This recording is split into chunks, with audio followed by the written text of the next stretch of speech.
시작하기 전에 저희 주임 신부님께서 아마 지난 수요일에 장미 전지하신 건 보셨나요? 성당 마당에? 뭐 보셨나요? 장미 싹 전지했는데 장미를 전지하신 까닭인지 수요일에 그거 하시고 나서 심한 감기에 걸리셔서 지금 이틀째 감기를 앓고 계십니다. 우리 신부님 감기 빨리 나으시도록 기도 좀 해주셨으면 좋겠습니다.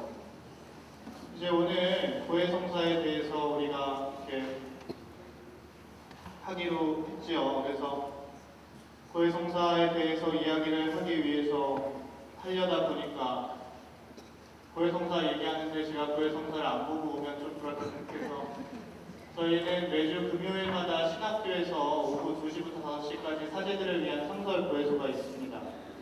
그래서 이제 고해성사를 보러 갔는데 제 앞에 할아버지 신부님이 고해성사를 보셨는데 이 할아버지가 아까 식탁에서 주임님한테 여쭤보니까 저는 그냥 할아버지로 알고 있기 때문에 주임님한테 여쭤보니까 96인가 그 정도 되신다고 그러더라고요. 5, 6 정도 되시는데 지금 이 할아버지가 얼마 전, 한 몇 년 전까지만 해도 할아버지가 이렇게 중풍 때문에 오른손을 이렇게 자유롭게 못 쓰셨어요. 할아버지 분이. 그래서 서품식 때 오시면은 이분이 이제 오른손을 잘 못 쓰시니까 오른손이 계속 이렇게 움직이시거든요. 그래서 이제 서품식 때 보면 사제 서품식 때 이렇게 안수를 쫙 하시잖아요, 신부님들이. 그럼 이 신부님이 지나가시고 나면 머리가 더 엉망이 되거든요. 아무튼 그런 신부님이 계신데 이제 우리 신부님께서 그 고해성사를 보러 오셨더라고요. 이제 거기가 그 상설고해소가 설치되어 있는 건물, 신학교 건물 입구에서부터 고해소까지의 거리가 여기서 지금 뒤에 있는 성당 문 정도 거리가 될까 말까 합니다. 근데 이분 그 고해성사 보시고 제 앞에서 보시는데 전 금방 끝나실 줄 알았는데 무슨 잘못한 게 그렇게 많으신지 15분이나 고해성사를 보시더라고요. 그래서 참 제가 고해성사를 보면서도 부끄러운데 왜 부끄러웠냐면 이 할아버지 신부님은 15분 동안 고해성사를 보셨는데 저는 이 할아버지 신부님이 고해성사를 다 보시고 이제 고해소에서 입구까지 가시는데 제가 고해성사를 보고 나오니까 한 절반 정도 가셨더라고요. 물론 이게 할아버지 신부님께서 몸이 힘드셔서 걷지를 잘 못하세요. 그래서 거기 가시는데도 한 5분 가까이 걸리셨는데 그걸 보면서 과연 이분께서는 뭐 때문에 고해성사를 보러 오셨을까? 왜 고해성사를 그토록 보고자 하셨을까? 95이 넘은 나이에 혼자 이렇게 지금 사목직을 수행하고 계시지도 않으시고 이렇게 집에 계신 동안에 이렇게 많은 죄를 지으셨을까 보면서 아마 그 신부님께서 고해성사를 보시는 것은 죄 때문이 아니라 사랑 때문에 그렇게 고해성사를 보시지 않았을까 하는 생각을 했습니다. 이제 우리가 누구에게나 하기 싫은 일이 있죠. 어떤 사람은 치과 가는 거 싫어하고 시험 보는 거 싫어하는 사람도 있고 공부를 싫어하는 사람도 있습니다. 학생 따라 그렇고 다 하는데 근데 신자들에게 물어보면 대부분 고해성사가 제일 부담스럽다고 이야기하죠. 우리가 신앙생활을 함에 있어서 미사는 사실 자기가 열심한 마음으로 한다면 열심히 하겠지만 열심히 안 하면 그냥 앉아있다 가면 되거든요. 근데 고해성사는 내가 대충 본다 하더라도 일단 그 안에 들어가는 것 자체가 부담이라고 그렇게 말씀들을 많이 하십니다. 내가 물건을 훔치고 다른 사람 속이고 거짓말하고 미워한 친구가 사라지길 바라고 내가 음란물에 정신이 팔려서 밤을 샌 그런 일을 내가 어떻게 이걸 고해소에서 말을 할 수 있을까? 도저히 말을 할 수가 없다. 이 너무 부담스럽다라는 게 사실 고해성사에 대한 생각입니다. 그런데 확실한 것은 우리는 누구나 다 잘못을 할 수 있죠. 우리 각자는 다 어떤 분야에서 뛰어난 사람들이 있습니다. 공부를 잘하는 사람이 있고 운동을 잘하는 사람이 있고 이렇게 돈을 잘 버는 사람이 있고 그렇죠. 하지만 우리는 그 사람들 모두가 다 그 누구라 하더라도 누구나 잘못할 수 있다는 걸 알고 있습니다. 근데 그 사람들이 잘못할 수 있다는 건 아는데 심지어 나조차 그럴 수 있다는 건 우리가 너무 쉽게 잊어버립니다. 심지어 나조차 바로 이 나도 그런 말도 안 되는 짓을 할 수 있다는 거죠. 그거는 나만이 아니라 여기 있는 우리 모두가 다 그렇습니다. 우리 모두가 다 죄를 지을 수 있죠. 그 뒤에 불 켜주시죠. 뒤에 계신 분들은 너무 어두우실 것 같아요. 네. 그래서 우리가 나도 심지어 나도 그런 말도 안 되는 짓을 할 수 있다는 것을 인정하고 들어가야 됩니다. 근데 우리가 죄가 인간을 얼마나 노예로 만드는가, 고해성사를 본다는 것은 죄에 대해서 개방한다는 것인데 이것이 얼마나 우리를 자유롭게 만드는가에 대한 이야기가 하나 있습니다. 그래서 어떤 한 어린 소년과 그 여동생이 외가댁에 놀러 갔습니다. 그래서 어린 소년과 그의 누이가 외가댁에 놀러 갔습니다. 할아버지께서 그 소년에게 새총을 선물해 주셨죠. 그래서 이 소년이 그 새총을 들고 숲으로 갔습니다. 토끼한테도 쏴보고 새한테도 쏴보고 막 온갖 난리를 쳤는데 아무것도 한 마리도 잡지를 못했습니다. 그래서 이 소년이 굉장히 실망해서 터덜터덜 집으로 돌아왔는데 지보리 한 마리가 이제 있는 거예요. 할아버지 댁에 오니까. 그래서 이제 받았으니까 한번 쏴보고 싶잖아요. 그래서 이 오리한테 이 소년이 쐈는데 그냥 이 오리가 머리에 정통으로 돌을 맞더니 그 자리에서 죽어버린 겁니다. 이 오리를 할머니가 굉장히 아끼시는 오리인데 당연히 이 소년이 겁에 질렸겠죠. 그래서 이걸 감추기 위해서 얼른 이 오리를 묻어버립니다. 묻는데 문제는 뭐냐면 이 여동생이 이걸 본 거예요. 여동생이 이걸 봤는데 이제 우리 옛날에도 그렇죠. 이렇게 시골 놀러 가면 이렇게 이런저런 일을 하잖아요. 그런데 이제 할머니가 말씀을 하시는 거죠. 보통 손녀한테 그런 거 많이 말씀하시죠. 설거지 좀 도와줄래? 그랬더니 얘가 할머니한테 그래요. 오빠가 하고 싶대요. 그러고 오빠한테 가가지고 오빠 오리 기억하지? 꼼짝없이 이 오빠는 설거지를 하는 겁니다. 그리고 나서는 이제 할아버지가 놀러 가자라고 하는데 할머니가 말씀하세요. 너희 그 딸 손녀에게 남아서 나 이게 식사 점심 준비하는 거 좀 도와줄래? 그랬더니 아까 오빠가 점심 하는 거 도와주고 싶다고 했어요. 그럼 오빠한테 가서 오빠 오리 이 한마디만 하면 되는 거죠. 그러니까 이 오빠가 일주일 동안을 온갖 집안 허드렛 일을 다 하고 있는 겁니다. 그러니까 도저히 안 되겠어서 이제 할머니에게 가서 솔직히 이야기를 하죠. 할머니, 내가 이런 일을 했어요. 그랬더니 할머니가 하시는 말씀이 뭐냐면 나는 벌써 알고 있었단다. 네가 새총으로 오리를 쏘던 바로 그 순간에 창문으로 그걸 보고 있었거든. 그때 네 얼굴이 너무나 하얗게 놀라서 질리더구나. 나는 그 순간에 이미 너를 용서했단다. 왜냐하면 나는 너를 사랑하니까. 그러면서 할머니가 하시는 말씀이 나는 언제까지나 네가 네 동생의 종노릇을 할 것인가 그게 궁금했단다 라고 말씀을 하셨다 그러죠. 이게 죄에 대해서도 마찬가지입니다. 우리가 죄를 개방하지 않으면, 죄를 솔직하게 열어놓지 않으면 이 죄를 지었다는 사실 자체가 나를 종으로 만듭니다. 그래서 여동생이 한 것처럼 내가 죄를 지으면 끊임없이 내 마음속에서 속삭여요. 오리 기억하지? 오리. 그러니까 내가 이걸 하고 싶어도 이렇게 못하고 결국 계속 끌려다니게 됩니다. 그 오리 한마디에. 어디까지 끌려다니느냐 그건 모르죠. 우리가 이렇게 여러분들 중에 고해성사를 볼 때에 고해성사를 이렇게 정말 열심히 준비해서 보고 나서 해방감을 느낀 적이 있다면 그것은 바로 이 죄를 개방했기 때문에 그렇습니다. 우리가 죄를 이렇게 열어놓을 때 죄가 우리를 이렇게 얽매는, 이렇게 붙잡고 있는 이 파괴력은 우리가 개방하는 그 순간 사라집니다. 그래서 사제가 예수님의 이름으로 여러분의 죄를 용서하면 이제 여러분은 새로운 삶을 시작하는 겁니다. 한 가지 여러분이 아셔야 하는 사실이 더 있는데, 사랑이신 하느님께서는 여러분의 죄를 용서하실 뿐만 아니라 더 이상 그 죄를 기억하지 않으십니다. 하느님마저 내 죄를 잊어주시는데, 그렇다면 내가 내 죄를 개방함으로 인해서 나 스스로도 거기에서 해방되고 하느님께서도 그것을 용서해 주신다면 내가 고해 성사를 보지 않을 이유가 없지요. 그래서 우리가 하지만 그래도 여전히 고해 성사는 부담스럽죠. 좋은 건 다 알지만 여전히 고해 성사 보는 건 부담스럽습니다. 칼 라너라는 독일의 아주 유명한 신학자이신 신부님은 그런 말씀을 했습니다.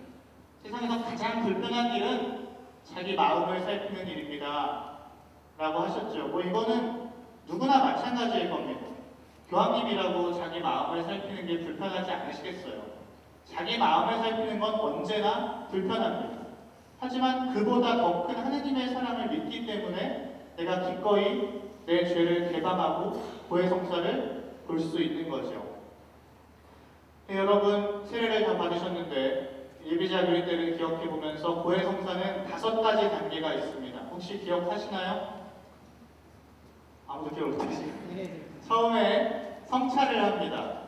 그리고 통회를 하고, 그리고 정계를 하죠. 정계, 결심이라고 합니다. 이 3가지를 고백소에 들어오기 전에 하고, 고해소에 들어와서 고백을 하고, 그리고 보속을 하는 겁니다. 근데 많은 경우에 우리는 앞에 3개는 기억도 안 하고 그냥 불이 켜져 있는데 앞에 사람이 없으면 일단 고백소에 들어와서 죄를 생각합니다. 성부와 성자와 성령의 이름으로 아멘. 고해 성사 본 지 얼마 됐습니다 하는 그 짧은 시간 동안 죄를 생각하는 거죠. 그리고 그 죄를 이야기하고 그냥 나오고 나는 성사를 받다라고 생각할 때가 있습니다. 물론 열심히 고해 성사 준비를 하시는 분들도 많이 계시지요. 하지만 분명히 우리가 기억해야 되는 건 고해 성사는 고백소 안에서만 이루어지는 것이 아니라 이 5단계를 거치는 게 고해 성사입니다. 고해소 밖에서 내 죄를 성찰하고 그 죄를 아파하고 다시 죄를 짓지 않기로 결심하고 그리고 고백하고 보석하는 겁니다. 그래서 우리가 성찰을 할 때에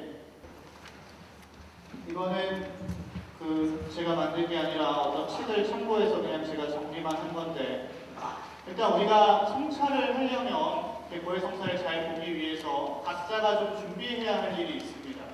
그 중에 첫 번째가 뭐냐면 각자의 좀 양심 성찰 목록을 우리가 만들어 볼 필요가 있습니다. 그러니까 이제 그냥 책에 있는 거 이런 것만 보고 아니면 대충 그냥 생각하기에 머리로 이렇게 생각해서 내가 무슨 죄를 지었나 무슨 죄를 지었나 생각하는 게 아니라 평소에 좀 시간이 있을 때 각자의 양심 성찰하는 목록을 좀 만들어 놓으시면 좋습니다. 물론 그 기준은 10계명과 사랑의 2계명, 하나님을 사랑하고 이웃을 내 몸같이 사랑하라는 이 사랑의 2계명이 우리 양심 성찰 목록의 가장 중요한 기준이 되겠죠. 근데 이 양심 성찰 목록을 어떻게 만드느냐 하면 내가 하는 단지 이제 우리가 흔히 양심 성찰 고해 성사하면 죄만 생각합니다. 뭘 하면 안 되나 뭘 하면 안 되나. 근데 하면 안 되나가 아니라 내가 무엇을 해야 하는가를 포함해서 생각하는 겁니다. 그러니까 우리가 해야 되는 건 죄 안 짓는 게 아니라 사랑하는 게 그리스도인이 해야 할 일이죠. 고해 성사는 단지 내가 죄를 지어서 무슨 반성문 쓰고 회초리 맞듯이 보는 게 고해 성사가 아닙니다. 우리가 하느님을 사랑하는 행동이 무엇인가? 하느님을 사랑하지 않는 행동이 무엇인가? 그리고 나 자신을 사랑하는 행동은 무엇인가? 나 자신을 사랑하지 않는 행동은 무엇인가? 내가 이웃을, 가족을 포함해서 이웃을 사랑하는 행동은 무엇인가? 그렇지 않는 행동은 무엇인가? 내가 살아가고 있는 사회를, 자연을, 이 세상을 사랑하는 행동은 무엇인가? 그렇지 않은 행동은 무엇인가? 이걸 이렇게 좀 각자가 이렇게 생각을 해서 좀 써보면 좋습니다.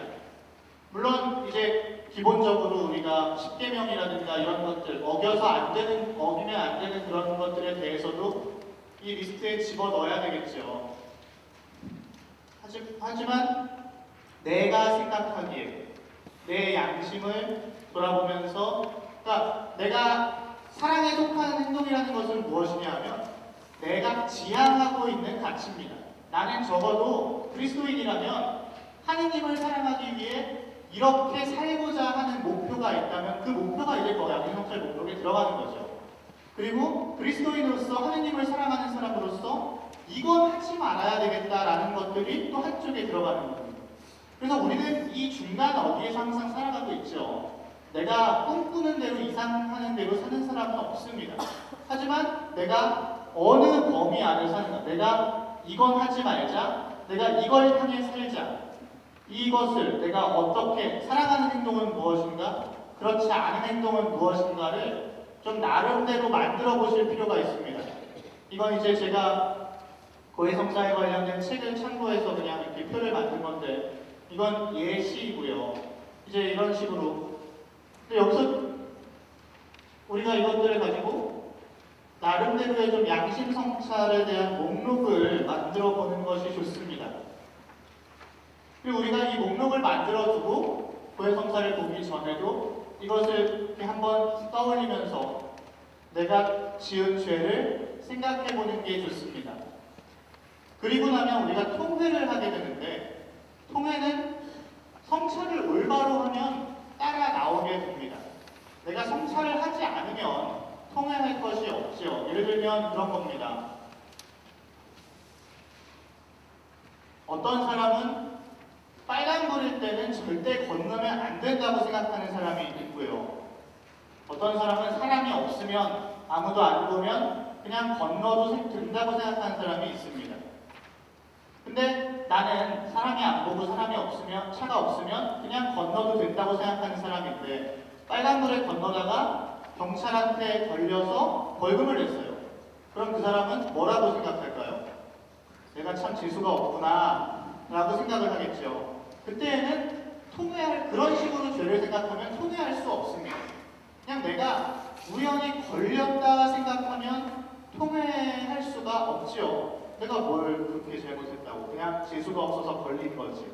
근데 그게 아니라 정말 나는 그게 아주 중요한 일이라고 생각한다면, 혹시라도 난 어떤 일이 있어도 빨간불엔 건너면 안 된다고 굳게 믿는 사람인데 빨간불에 건너다가 경찰한테 걸렸으면 이 사람은 재수없다, 쪽팔린다, 부끄럽다 전에 일단 고개를 못 들 겁니다. 내가 이렇게 공중도덕을 지키지 않았다니 하면서 일단 자기가 쥐구멍부터 들어가고 싶겠죠.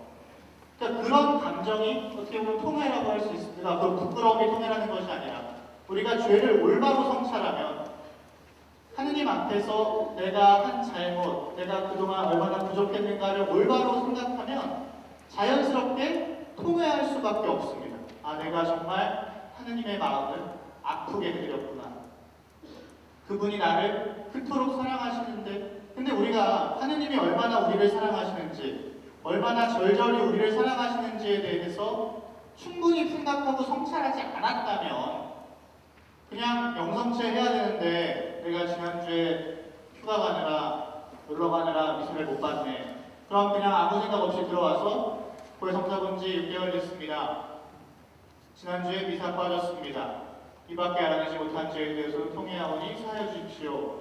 이렇게 고해성사를 보는 겁니다. 과연 이 사람이 통회를 하고 있는가? 자신의 죄를 아파할까? 물론 아파할 수 있겠지만 과연 아파할까라고 우리가 물음표를 찍게 되는 겁니다. 하지만 우리가 충분히 성찰했다면 과연 이 사람이 단지 죄에 빠진 게 중요한 게 아니라 6개월 동안 아무 죄도 안 지었다는 얘기잖아요. 그러면 물론 이밖에 알아내지 못한 하셨죠. 하지만 그거는 알아내지 못한 게 아니라 알아내지 않은 죄가 더 많죠. 그냥 지난 마지막 고해성사 후에 내가 어떻게 살았는지에 대해서 전혀 성찰하지 않고 그냥 들어와서 고해성사를 보는 겁니다. 그럴 때는 솔직하게 고해성사를 보세요. 이밖에 알아내지 못한 죄에 대해서도가 아니라 이밖에 제가 바빠서 알아내지 않은 죄에 대해서도 사하여 주십시오 라고 보시는 게 오히려 솔직하게 우리가 고해성사를 보는 겁니다. 우리가 통회를 하고 나면 이제 죄를 짓지 않기로 결심을 하게 됩니다. 근데 여기서 항상 따라붙는 유혹이 있죠. 정말 내가 죄를 짓지 않을 수 있을까? 우리가 고해성사를 볼 때 고백을 망설이는 이유 중에 하나가 그겁니다. 내가 나를 너무나 잘 알아요. 내가 이거 고해성사 봐도 일주일이 지나지 않아도 분명 똑같은 죄를 또 지을 것이라는 사실을 알고 있습니다. 고해성사를 보면서 형제분님들께서 그런 얘기하시는 분들 가끔 있으시죠. 제가 술이 좀 과해서 집사람하고 가족들을 걱정시켰습니다. 하지만 이분은 그 고해를 하면서 알고 계십니다. 나는 분명히 다음 주에도 회식 자리가 되면 술을 많이 먹을 거야. 근데 내가 이걸 또 봐야 되나? 그리고 이렇게 계속 거듭되다 보면 이거 내가 고해성사 하는 게 의미가 있나? 이런 생각이 듭니다. 우리가 악마가 우리를 유혹하는데 여러 가지 방법으로 유혹하죠. 악마도 바쁩니다. 유혹해야 할 사람이 얼마나 많은데 자신들의 인력은 제한되어 있거든요. 그러니까 악마도 절대로 그냥 무식하게 유혹하지 않습니다. 효율적으로 유혹하죠. 여러분 씨름 아시죠? 우리가 요새는 옛날만큼 씨름을 많이 이렇게 뭐 중계도 하고 이러지 않지만 씨름을 보면은 이렇게 단순히 힘이 세다고 해서 그냥 하는 게 아니라 상대방의 힘을 역이용해서 이렇게 살짝 방향 바꿔 넘어뜨리고 그러죠. 뭐 유도나 이런 것도 마찬가지고 악마가 우리를 유혹할 때도 그렇게 유혹합니다. 내가 야 너 이거 잘못 안 할 자신 있어? 라고 유혹하면 내가 또 잘못할 것 같은데 그런 악마가 옆에서 유혹하면 야 너 이거 잘못 안 할 자신 있어? 근데 고해성사 봐서 뭐해? 야 말도 안 되는 결심하지 마. 네가 또 그 잘못을 안 한다고? 라고 유혹하고 이제 어떤 열심한 사람은 이렇게 결심하죠. 내 다시는 절대로 기필코 이 죄를 다시 짓지 않으리라. 그럼 악마는 어떻게 하냐면 그대로 냅둡니다. 그래서 이 열심한 사람이 열심한 마음으로 막 이렇게 드디어 거봐 내가 노력하니까 이제 난 죄도 안 지어. 나 이제 같은 죄를 다시 안 짓고 있어. 내가 역시 하느님 자녀답게 나아지고 있어 라고 생각하고 있을 때 확 고꾸라뜨리죠. 걸려 넘어지게 합니다. 그럼 이 사람은 어떻게 될까요? 내가 잘하고 있어 하다가 죄를 짓는 순간 쾅 떨어지면서 그 영혼은 더 큰 상처를 입습니다. 그 악마는 우리가 내 죄를 다시 짓지 않기로 결심을 하는 이 과정에서 내가 죄를 다시 짓지 않을 수 있을까? 할 때 그걸 부추기고 내가 열심한 마음으로 결심을 할 때에는 또 교만하게 만들어서 거봐 넌 할 수 있어 잘한다 하면서 부추겼다가 또 유혹에 빠지게 되면 절망하게 만들어버립니다. 그러니까 우리가 정죄라는 것, 죄를 다시 짓지 않기로 결심한다는 것은 이게 죄를 다시 짓지 않기로 결심한다는 것은 절대 죄를 짓지 않겠다는 결심이 아니라 오히려 죄에 대한 결심이 아니라 내가 무슨 일이 있어도 다시 하느님께로 돌아가고야 말리라 하는 결심입니다.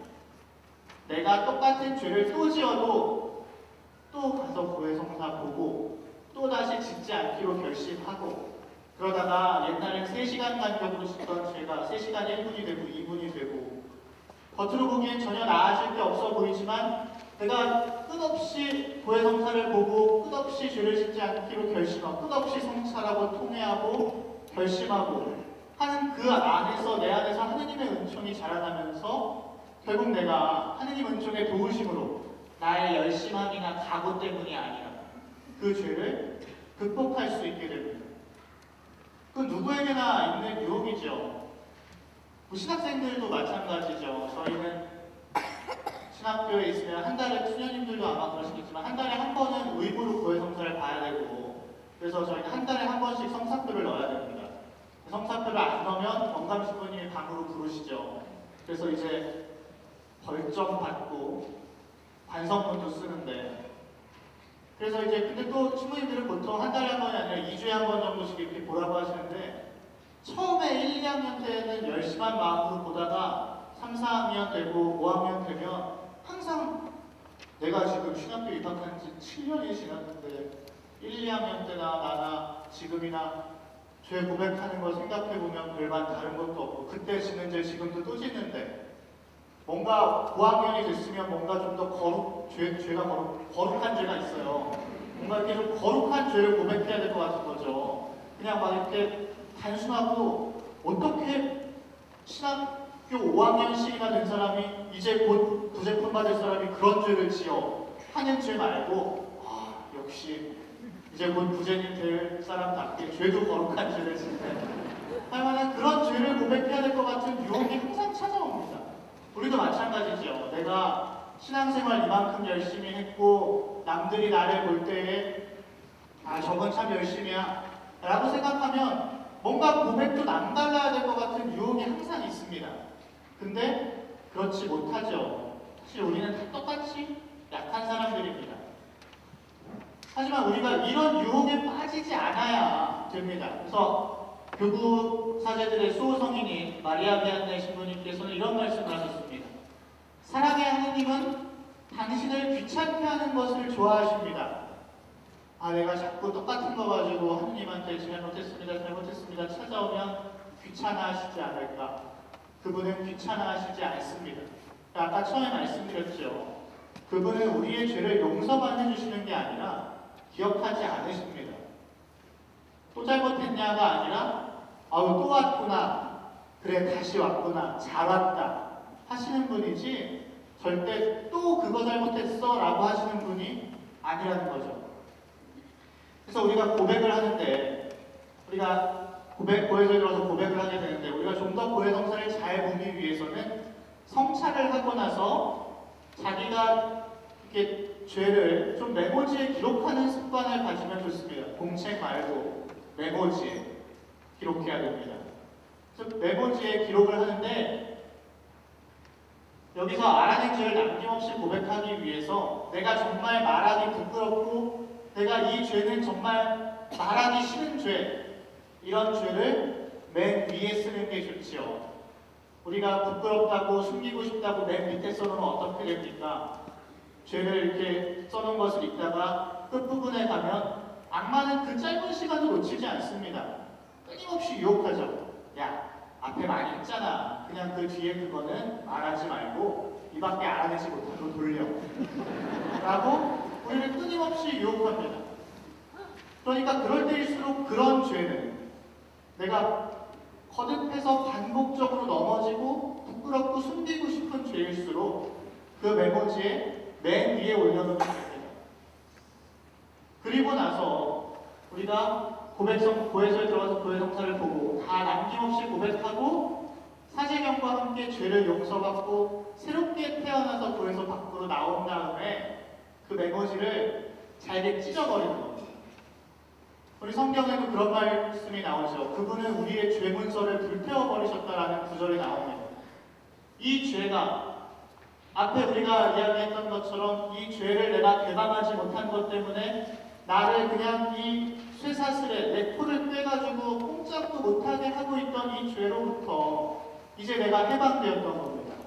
그럼 이 내 죄를 적어놓은 바로 이 종이, 이 죄의 내용이 나를 그토록 억압하고 있었죠. 이제 내가 그것을 남김없이 하느님께 열어 보이고 해방되었기 때문에 이제 더 이상 이 죄는 나에게 부끄러움도 되지 않고 숨길 것도 아니고 나에게 아무런 영향력도 끼치지 못합니다.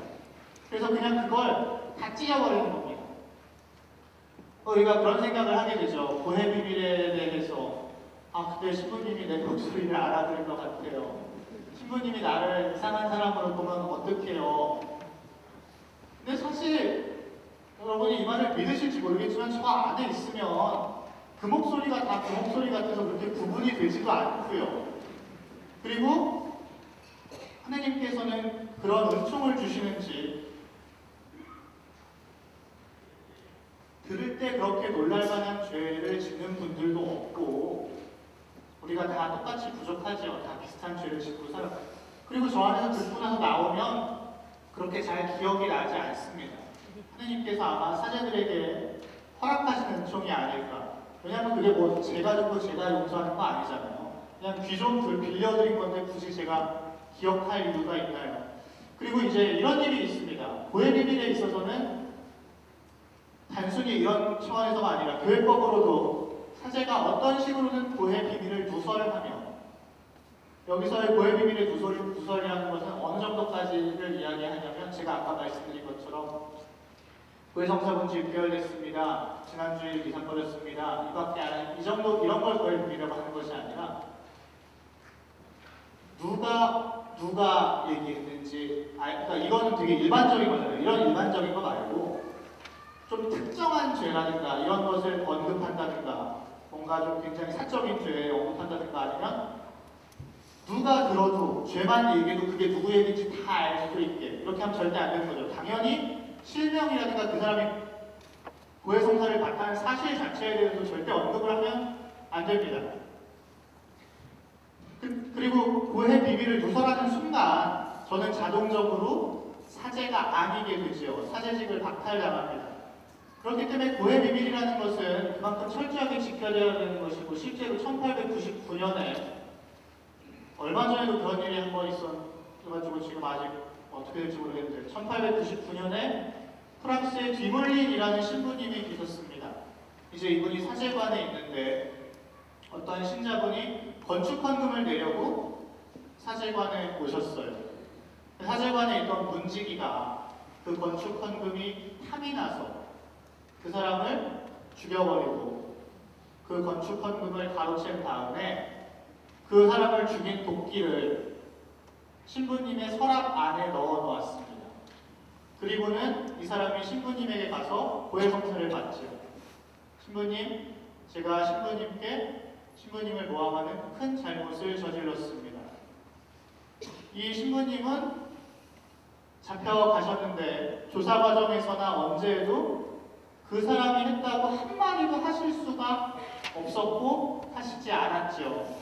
그래서 그냥 가만히 있는데 너무나도 분명하게 신부님의 서랍장 안에서 도끼가 피 묻은 도끼가 발견되었기 때문에 이 신부님은 섬에 있는 감옥에 이렇게 징역을 살러 들어가셔서 25년을 징역을 사셨습니다. 그리고 신자들은 당연히 다 모두가 어떻게 신부가 그럴 수 있냐? 네가 신부냐? 이 악마만도 못한 하면서 욕을 했죠. 그 신부님이 25년 동안 교도소에서 살고 계셨을 때 이제 그 범인이 노인이 다 되어서 자기가 한 일이라고 자수를 했습니다. 그래서 그 신부님이 그때서야 이제 풀려 나오시게 되었죠.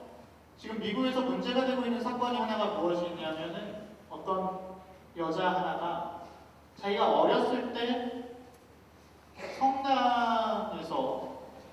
성당의 어떤 다른 어른으로부터 성추행을 당했다고 고해 성사를 받답니다. 근데 가해자는 이미 죽었고, 그러니까 이 사실을 증언해 줄 수 있는 사람이 없고, 근데 사실 이거는 법적으로도 말이 안 되죠. 왜냐하면 이 여자애는 고해 성사를 본 건데 그 미국 법원에서 이야기하는 건 이 신부에게 왜 신고하지 않았냐는 겁니다. 하지만 고해 성사에서 들은 것은 아무리 그게 그런 행위라 하더라도 살인죄라 하더라도 내가 경찰서에 가서 신고를 할 수가 없는데, 그래서 지금 그 신부님도 사제복을 벗느냐 아니면 감옥에 가느냐를 앞에 두고 고민을 하고 계시죠. 그렇기 때문에 우리가 고백을 할 때에는 남김없이 이야기하시는 것에 대해서 두려워하지 않으셔도 괜찮습니다. 어차피 사제는 단지 그냥 귀를 예수님께 빌려드리는 것 뿐이지 그걸 제가 듣는다고 뭐 기억도 못하거니와 어떻게 그걸 다 하나하나 저 사람은 저런 사람이었지 저 사람 이럴 수도 없고 저라고 뭐 그런 죄를 안 짓고 살아갈까요? 다 똑같이 죄를 짓지요. 그래서 우리가 이렇게 고백을 하고 사제령을 받고 나와서 보속을 하게 됩니다. 보속이라는 것은 내 죄를 용서받은 다음에 그걸로 끝나는 게 아니죠. 내가 죄를 지어서 상처받은 나의 영혼과 내가 죄를 지어서 상처를 준 다른 사람들과의 관계도 회복하고 이것들을 기워 갚으려는 노력입니다. 어떤 식으로든. 그렇기 때문에 우리가 보속도 그냥 단순히 해치워버리는 걸로 하는 게 아니라 그 의미를 알고 해야 되겠죠. 내가 지은 죄의 결과를 조금이라도 회복하려는 것이 보속이라는 걸 우리가 생각해야 됩니다. 여기까지 이제 고해성사였는데, 그리고 이제 평상시에 우리가 규칙적으로 양심 성찰을 좀 하면 좋습니다. 하루에 2번 하시면 전 가장 좋다고 생각하고요. 점심 먹기 전에 1번, 잠자리에 들기 전에 1번, 2번씩 하면 가장 좋고, 그렇게 못하시면 하루에 1번 잠자리 들기 전에 혹은 점심 먹기 전에, 그게 힘드시면 일주일에 1번이라도, 많이도 필요 없습니다. 단 5분씩만 내시면 됩니다. 아까 맨 앞에 우리가 양심 성찰하기 위해서 각자의 리스트를 좀 만들면 좋겠다고 말씀드렸죠. 그러니까 내가 이게 죄일까 아닐까 이렇게 그 각자의 리스트가 하나만 있으면 5분도 걸리지 않습니다. 이렇게 좀 점심 저녁으로 내가 점심 먹기 전에 오늘 오전에 어땠나? 잠들기 전에 오후에 어땠는가를 이렇게 조금씩만 살펴보아도 내가 좀 더 하느님의 자녀답게 살 수 있습니다. 그리고 평소에 이렇게 훈련을 한 사람은 고해성사 보기가 훨씬 쉽지요. 그리고 내가 나를 잘 알게 됩니다. 우리가 지피지기면 백전백승이라 그러죠. 이렇게 양심 성찰을 자주 하면 보입니다. 내가 어떤 죄에 자주 빠지는지, 어떤 상황에서 죄에 자주 빠지는지. 그러면 그걸 모르는 사람은 악마가 유혹하기가 더 쉽지요. 발 걸 때마다 넘어지는 사람이 그냥 발만 걸면 됩니다. 근데 발 걸 때가 됐다 하면 내가 피할 수가 있죠. 그리고 이렇게 양심 성찰을 자주 하면 그게 보입니다. 근데 이것도 악마는 항상 우리를 유혹하죠. 양심 성찰 자주 하면 또 이렇게 유혹합니다. 자주 하니까 그래 너는 네가 언제 걸려 넘어질지 어떤 걸 피해야 되는지 잘 알잖아. 그럼 그걸 또 피해서 패턴을 바꿔서 유혹하죠. 그렇기 때문에 우리가 이 양심 성찰을 이렇게 자주 하고 또 뭐 한 1년에 한 번, 반년에 한 번 성탄 구할 때나 아니면 뭐 한 달에 한 번이 됐든 내가 만들어 놓은 그 양심 성찰 리스트 있지요. 이것도 좀 주기적으로 업데이트를 해주면 좋습니다. 그러면 과거에는 내가 별거 아니라고 생각했던 것이 이제는 죄라고 생각될 때도 있고, 과거에는 에이 그걸 어떻게 해? 했던 것이 그치 지금은 이렇게 하는 게 살아가는 건데 내가 왜 이걸 못했을까 하는 것들이 있을 수 있죠. 그리고 이제는 내가 어느 정도 고쳤다라고 생각할 수 있는, 이제는 자주 짓지 않는 죄들이 있으면 또 빼고 넣고 하면서 우리가 이런 리스트를 좀 각자가 갖고 있으면서 규칙적으로 양심 성찰을 하면 많은 도움이 되실 겁니다. 우리가 고해성사만큼 어려운 것이 하나 더 있죠. 바로 용서하는 겁니다. 내가 하느님께 용서받는 거는 어떻게 하겠는데, 내가 다른 사람 용서하는 거는 아이고 이게 참 죽어도 안 되죠. 너무 힘듭니다. 우리 이런 말이 있습니다. 은혜는 바위에 새기고 원하는 냇물에 새겨라. 근데 우리가 이렇게 하면 우리 반대로 하죠. 은혜는 냇물에 새기고 원하는 바위에 새깁니다. 이렇게 10번 잘해주다가 한 번 잘못해도 똑같죠. 왜냐면 10번 잘해준 건 다 냇물에 새겼기 때문에 흘러가서 기억도 안 나는데 한 번 잘못하면 바위에 새겨서 잊어버려지지가 않습니다. 이게. 내가 용서 못하는 이유가 무엇이 있을까? 여러 가지가 있겠지만 이런 것들이 있을 겁니다. 아니 분명 저 사람이 잘못했는데 어떻게 용서하냔 말이죠. 분명히 저 사람이 잘못했는데. 그리고 왠지 내가 이 사람을 용서하면 정의가 없는 것 같아요. 이 정의로운 세상에서 저 사람이 잘못했는데 잘못되고 고통받고 벌받아야 되는데 내가 용서하면 정의가 없는 것 같죠. 또 내가 용서하면 그 상대가 잘못한 그 행동을 그냥 인정해 주는 것 같은 거예요. 그게 아니라 너 분명히 잘못했어라고 알려줘야 되는데 내가 용서하면 얘가 지가 잘못한 걸 모를까봐 내가 친절히 알려줘야 되기 때문에 용서를 못하는 겁니다. 용서받으면 이 사람이 자기가 잘못한 것도 모르고 죄의식 없이 살아갈까 봐. 그리고 내가 용서하면 내가 받은 상처는 어떨까? 나 이 사람들을 용서해 주십시오라고 기도하셨습니다. 7번씩 70번이라도 용서하라고 말씀하셨죠. 제자들한테. 베드로가 와서 물어보죠. 예수님, 어떤 사람이 저에게 죄를 지으면 몇 번이나 용서해 줘야 됩니까? 7번이면 되겠습니까? 7번이면 굉장히 많이 용서해 준 거죠. 근데 예수님께서 7번씩 70번이나 용서해 주라고 그러십니다. 7 곱하기 10 곱하기 7이죠.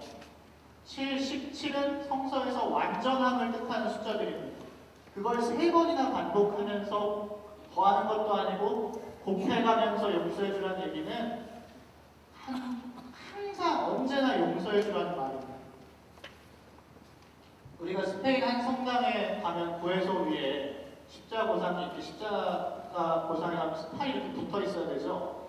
근데 이게 내려가 있다 그래요. 제가 가보지는 않아서 모르겠어요. 진짜 내려가 있는지 모르겠어요. 근데 그런 오른팔이 고상에 안 박혀 있고 내려가 있는 십자가가 하나 있답니다. 이제 그 성당에 이 십자고상에 있는 이야기는 뭐냐면 어떤 사람이 고해성사를 받는데 그 신부님이 굉장히 교만하셨죠. 당신이 용서해 주는 것도 아닌데 도저히 난 이제는 용서해 주지 못하겠다. 어떻게 사람이 이런 죄를 짓는가 해서 나는 당신 죄를 용서하지 못하겠습니다 하고 그 사람을 그냥 내보내셨대요.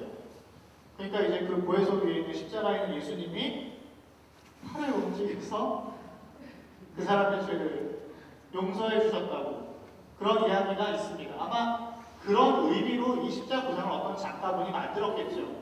하지만 그런 이야기가 있는 만큼 하나님께서는 우리의 모든 죄를 용서하시는데 그분을 따라 살겠다는 우리가 용서하려는 노력은 해야 하지 않는가. 사실 용서는 남을 위한 게 아니라 결국 자신을 위한 길입니다. 우리가 이런 이야기, 용서 이야기할 때 자주 하는 실험이 하나 있죠. 제가 5을 세는 동안 한번 오른 주먹을 한번 꽉 주는 겁니다. 자, 지금부터 세겠습니다. 하나, 둘, 셋, 넷, 5. 네, 됐습니다. 어떻게 해요? 어떠셨나요? 우리가 5초 동안에 나도 모르는 사이에 입을 꽉 다물게 되고 팔에 힘을 주게 되고 숨을 참으신 분도 있었을 거고 이렇게 내가 주먹만 그냥 꽉 쥐어도 이렇게 온몸이 긴장하는데 내가 화를 내고 누군가를 용서하지 못한다는 것은 일단 나를 망칩니다. 여러분 다 아시죠? 저도 요즘엔 좀 덜한데 이렇게 욱하고 화날 때가 있어요. 저는 이렇게 그런 게 요즘에는 좀 덜한데 그런 게 있었는데 저한테 뭐라고 하는 건 상관없는데 제 밑에 사람 건드는 꼴을 못 봐요. 제가 군대에 있는데 그 제 후임가 뭐 복잡하게 얘기하고 아무튼 잘 때 이 옷을 입고 자라고 부대장이 이야기를 했어요. 근데 얘가 이 옷을 빤 거예요. 제 후임이 이 옷을 빨아도 얘가 이 옷이 없어서 딴 옷을 입고 있었는데 간부 하나가 오더니 넌 그 옷이 없으니까 잠을 자면 안 된다고 얘를 잠을 안 자는 거예요. 근데 아니 세상에 아무리 여기가 군대지만 잠은 자야 되는 거고 얘가 이 옷이 없는 것도 아니고 옷을 빨아서 없는 건데 이게 꼭 이 옷만 입어야 된다는 거는 위생을 위해서 그런 거지 빨았으면 다른 옷을 근데 막 그때부터 저희가 막 열받고 막 숨도 안 쉬어지고 답답하고 새벽 2시까지 제가 잠을 못 잤어요. 열받아서. 그래서 결국 행정반에 가서 그 간부한테 경사 간부한테 그러면 안 되는데 가서 화를 냈죠. 너무 하시는 거 아니냐고. 그랬더니 그 사람이 굉장히 놀라서 이거 왜 이러나. 아무튼 뭐 그래 결국 그 아이를 재워주긴 했는데 그게 중요한 게 아니라 그때 저의 이 몸 상태를 생각해보면 거의 서너 시간 동안 숨 쉬기도 힘들고 소화도 안 되고 그냥 머리도 어지럽고 그냥 머리에 피가 쫙 쏠리고 혈압도 올라갔겠죠. 결국 우리가 용서를 못하고 화를 품고 있으면 내 건강이 안 좋아집니다. 결국 용서는 일단 1번은 나를 위해서 하는 겁니다. 상대방을 위해서 용서하는 게 아니라 처음엔 나를 위해서 하는 거죠. 그리고 그 다음은 무엇이냐면 우리가 주위 사람들과의 관계를 파괴하지 않기 위해 용서를 하는 겁니다. 나한테 잘못한 그 인간 때문만이 아니더라도 내가 항상 화가 나 있고 누군가를 미워하고 있으면 이 부정적인 마음은 전형성이 너무나 강해서 다른 사람들에게 영향을 주게 됩니다. 지금 나한테 상처를 준 건 얘인데 얘 때문에 화가 막 나 있어요.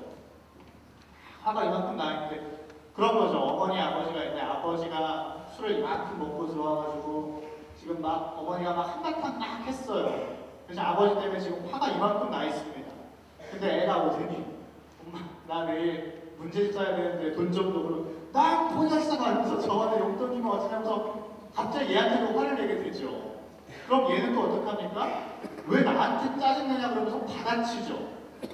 그러면은 내가 갖고 있는 이 미움은 여기로 됩니다. 그럼 또 얘가 또 화나고 씩씩대고 있는데 아무것도 모르는 어린 동생이 가가지고 언니 놀아줘 하면 또 어떻게 됩니까? 승질내죠. 그럼 얘는 울죠. 우리가 갖고 있는 이 미움이나 화, 분노, 짜증은 전형성이 굉장히 큽니다. 그러니까 우리가 용서하지 못하면 나도 막 답답하고 그냥 혈압 올라가고 뒷목 잡고 이러는데 이게 또 퍼져나갑니다. 관계가 막 파괴되죠.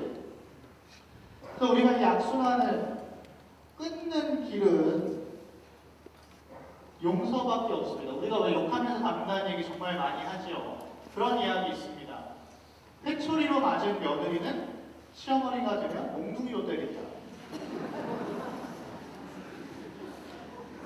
이게 실제로 그렇죠. 그러니까 내가 그렇게 시어머니 욕하면서도 내가 시어머니를 용서하지 못하면 결국 담습니다. 그걸 더하게 될 수도 있죠. 그러니까 이 악순환을 끊으려면 우리가 용서해야 됩니다. 그런 말이 있습니다. 악을 선으로 갚는 일은 하느님다운 일이요. 선을 선으로 갚는 일은 인간다운 일이다. 악을 선으로 갚는 것은 악마다운 일이고 악을 악으로 갚는 것은 짐승다운 일이다. 그러니까 우리가 용서하지 못하는 것은 악을 악으로 갚겠다는 것이죠. 내가 당한 만큼 너에게도 해주겠다는 거예요. 근데 우리가 또 당한 만큼은 해주면 다행인데 당한 만큼 하나요? 당하면 거기다가 막 살을 붙이죠. 사실 내가 당한 건 이만큼인데 여기에다가 막 뼈를 붙이고 살을 발라서 이만큼 크게 만들어서 돌려줍니다. 내가 당한 만큼만 갚을 수 있다면 그래도 그건 짐승만큼은 되는 거죠. 근데 우리는 사실 그것보다 더하게 갚아주려고 합니다. 우리가 이런 악순환을 끊기 위해 필요한 것이 바로 용서라는 것을 좀 생각하시면 좋겠습니다. 그런 이야기가 있습니다. 어떤 제자가 스승님에게 와서 그렇게 물어봤습니다. 스승님, 고통에서 벗어나는 방법이 없습니까? 그랬더니 스승님이 갑자기 옆에 있는 큰 나무를 끌어안고 막 그러는 겁니다. 나를 놔달란 말이야.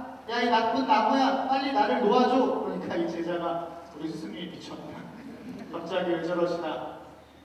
그랬는데 이 스승님이 그렇게 말씀을 하시죠. 고통이 너를 붙잡고 있는 게 아니라 네가 지금 고통을 붙잡고 너를 놔주지 않는다고 지금 소리 지르고 있는 거라고. 결국 네가 놓아버리지 않으면 고통에서 벗어날 수도 없고 용서할 수도 없단다. 내가 용서해야 내가 그 미움을 놓아버려야 내가 미움에서 자유로워져서 용서를 할 수 있게 되죠. 근데 우리가 여기서 벗어나지 못하면 용서하기가 어렵고 용서를 하지 못하면 내 상처가 치유되기도 어렵습니다. 그래서 우리가 구체적으로 용서를 하기 위해서 용서를 결심했으면 가장 먼저 해야 되는 건 하느님의 도우심을 청하는 겁니다. 근데 이게 기도한다고 그 미운 사람이 한 번의 용서가 되나요? 당연히 안 되지요. 하지만 그래도 기도하는 겁니다. 그리고 나에게 상처 준 그 사람을 이해하도록 노력하는 겁니다. 그 사람 이해하기 위해 가장 쉬운 일 중 하나는 그래, 나도 죄 짓는데, 나도 상처 주는데, 나도 상처 준다는 걸 생각하면 조금은 이해하기가 쉬워지죠. 그리고 나서 상대를 용서하려면 내가 먼저 나를 용서해야 됩니다. 우리가 많은 경우에 특별히 나랑 친한 사람, 정말 나랑 가까운 사람, 부모나 배우자 혹은 나랑 정말 친한 친구에게 상처를 받았을 때에는 겉으로 보기엔 내가 지금 저 사람을 용서 못하고 있는 것 같지만 사실 이렇게 심리학자들 이야기로는 더 깊게 분석해보면 자기가 자기를 용서하지 못하는 게 더 크답니다. 내가 미움받을 짓을 해서 그토록 사랑하는 내 배우자에게, 내 가족에게, 그토록 친한 너에게 내가 상처를 받게 된 거야. 그러니까 자꾸 결국 자기를 막 내가 못나서 내가 잘못해서 제가 나한테 저런 짓을 한 거야. 근데 그래도 난 네가 미워가 되는 거죠. 근데 그게 아니라 참 우리가 그게 나 때문도 아니고 그 사람 때문도 아니고 우리는 누구나 부족하기 때문에 상처를 주고받는다는 걸 조금만 인정하기 시작하면 용서가 조금은 쉬워질 겁니다. 그래서 그러려면 우리가 나 자신을 먼저 용서할 수 있어야 됩니다. 우리가 나를 용서하지 못하면 하느님도 우리를 용서하실 수가 없죠. 우리가 유다는 예수님을 팔아넘기고 나서 어떻게 했나요? 팔아넘겼지만 얼마 가지 않았습니다. 팔아넘기고 하루도 안 돼서 돈을 들고 다시 대사자에게 갔죠. 내가 이 돈 돌려드릴 테니까 우리 스승님 풀어주십시오. 내가 잘못했습니다. 근데 난 모르는 일이다. 가라. 그러니까 유다는 그 돈을 그냥 성전에 던져버리고 돌아가서 그 길로 목을 맸습니다. 자기가 자기를 용서하지 못했죠. 근데 베드로는 어땠나요?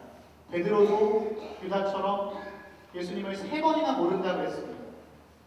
근데 베드로는 하느님이 자기를 용서하셨기 때문에, 예수님이 용서하셨기 때문에 자기를 용서했습니다. 다윗 임금은 어땠나요? 다윗은 부하의 아내를 내 아내로 맞이하기 위해서 일부러 계략을 짜서 부하를 전장에서 가장 치열한 곳으로 보내서 죽여버리고 그 여인을 취하지요. 그것만 했나요? 살인의 간까지 한 거죠, 지금. 그런데도 다윗은 하느님 앞에 무릎 꿇고 죄를 빌고 자기가 자기를 어쨌든 용서할 수 있었습니다. 우리가 먼저 나를 용서하지 못하면 어느 누구도 나를 용서해 줄 수 없고 하느님도 나를 용서하실 수 없고 나도 다른 사람을 용서할 수가 없습니다. 그리고 이렇게 용서하기로 결심을 하고 나면 필요한 것이 있습니다. 용서에는 분명히 시간이 필요합니다.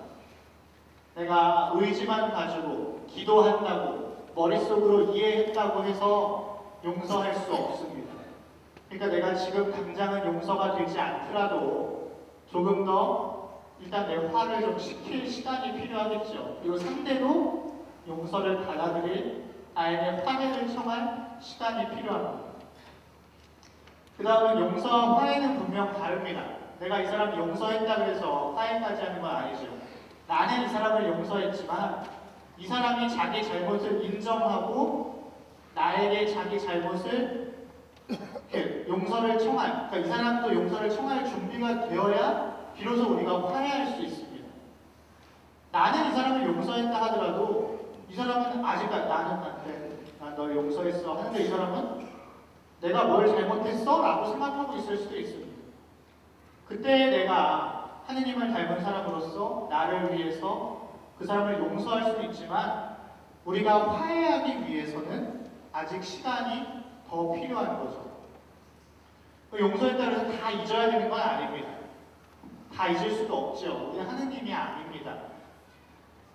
우리가 계단에서 넘어지면 상처가 나면 그 계단에서 넘어졌을 때 아프다는 걸 기억하지요. 그래서 다시 넘어지지 않기 위해서 계단을 다닐 때 조심합니다.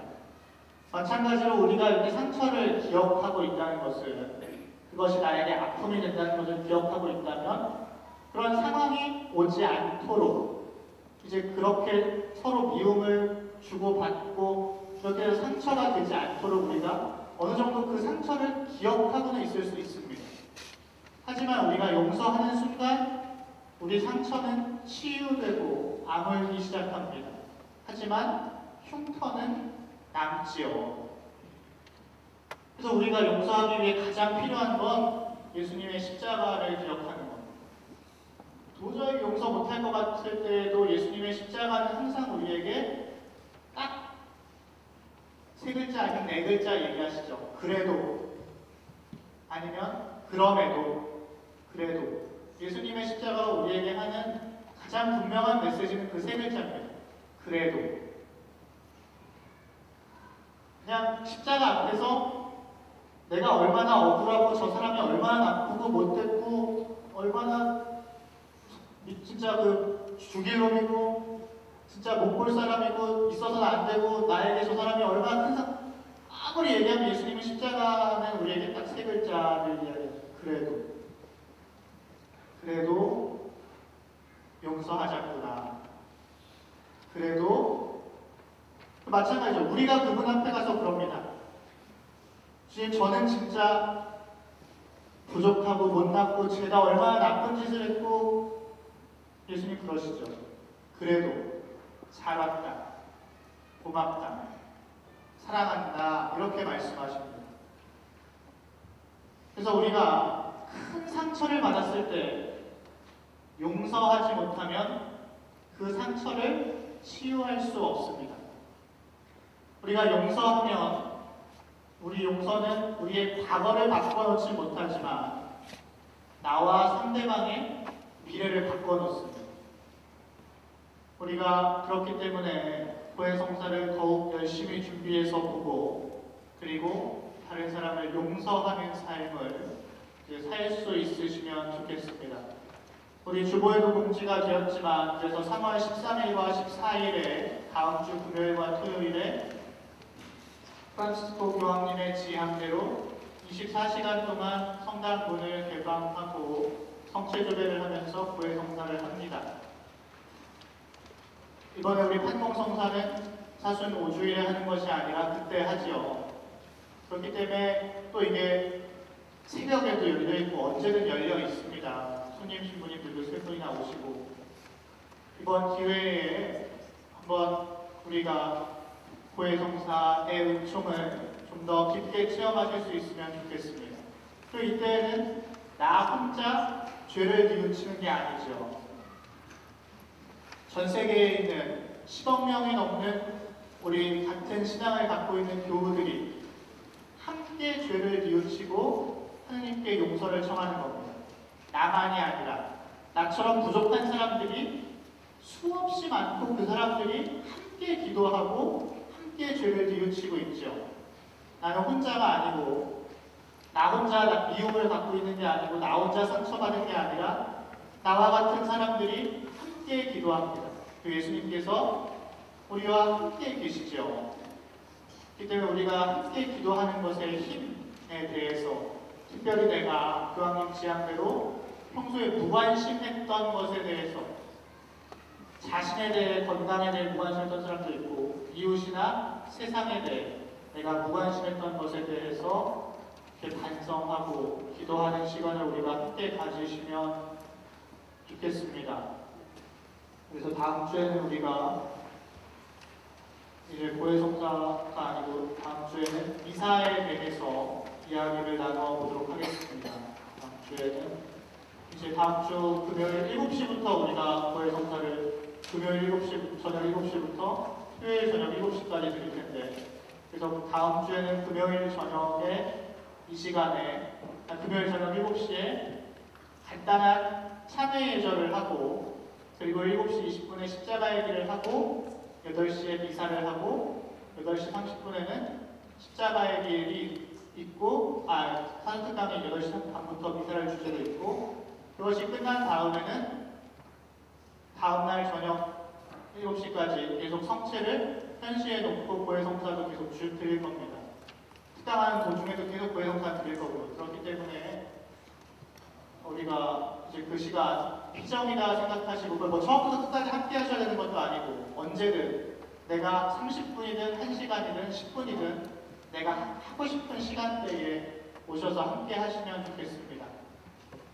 그리고 한 가지 더 말씀드리면, 고해성사를 볼 때에 특별히 내 앞에 기다리는 사람이, 내 뒤에 기다리는 사람이 없고 시간이 충분하다면 자세히 이야기해도 괜찮긴 합니다만, 뒤에 기다리는 사람이 많이 있을 때에는 내가 고백을 할 때에도 간단하게 죄를 고백하는 것이 서로에 대한 배려지요.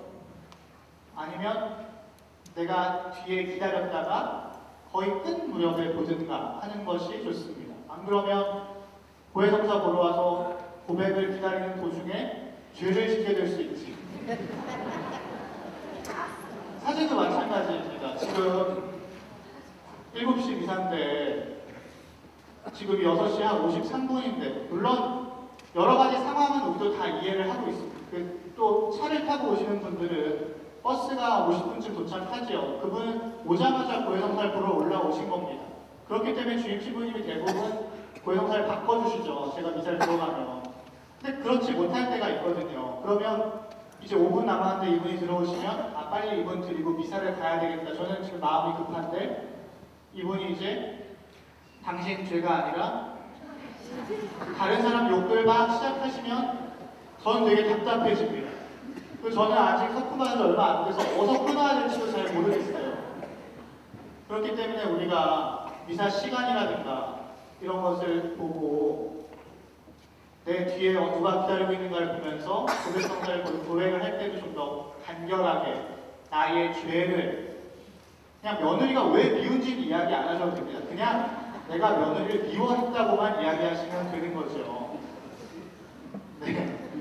그렇게 고해성사를 보시면 좋을 것 같습니다. 그러면 오늘 늦은 시간까지 감사합니다. 마침 기도로 요구 한번 마치겠습니다. 성부와 성자와 성령의 이름으로 영광이 성부와 성자와